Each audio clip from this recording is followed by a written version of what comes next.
Des faux banquiers, des faux chats. En fait, ils ont employé toutes les techniques de faux. De faux documents, de fausses personnes, faux passeports, usurpation d'identité. Aujourd'hui, Sonia est envahie par la honte et ne parvient plus à faire confiance. Elle a fait appel à une psychologue spécialiste de l'emprise amoureuse pour se reconstruire. J'ai envie de pleurer tout le temps, confie-t-elle à la professionnelle. J'ai très honte de moi, j'ai un sentiment de culpabilité qui ne me lâche pas. Pourquoi ai-je fait ça? Pour l'amour? L'amour de quelqu'un que je n'ai jamais vu?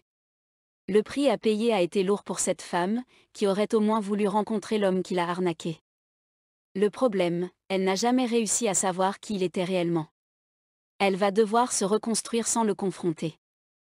Les brouteurs et leurs stratagèmes vicieux, à l'origine de ces arnaques. Dans le documentaire de 66 minutes, les journalistes sont parvenus à entrer en contact avec un brouteur. Kofi est étudiant à Abidjan, en Côte d'Ivoire. Lorsqu'on l'interroge sur la souffrance des victimes, sa réponse est sans appel, il faut être sans pitié. Avoir pitié porte malheur. Dans ma tête, je me dis que le blanc a toujours de l'argent. Dans notre jargon, on appelle ça la dette coloniale. Son stratagème est bien rodé, comme il l'explique à nos confrères, les vieilles femmes dans la tranche d'âge entre 50 et 60 ans, elles se demandent qui va me regarder encore? Il n'y a plus d'espoir. Je vais m'accrocher à lui. Une fois sa proie trouvée, il sait utiliser de l'art subtil de la manipulation pour arriver à ses fins.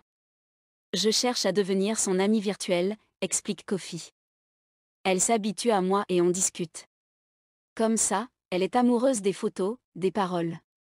Ce sont les femmes, elles aiment les belles paroles. Je lui raconte des histoires à dormir debout, je touche sa sensibilité en fait.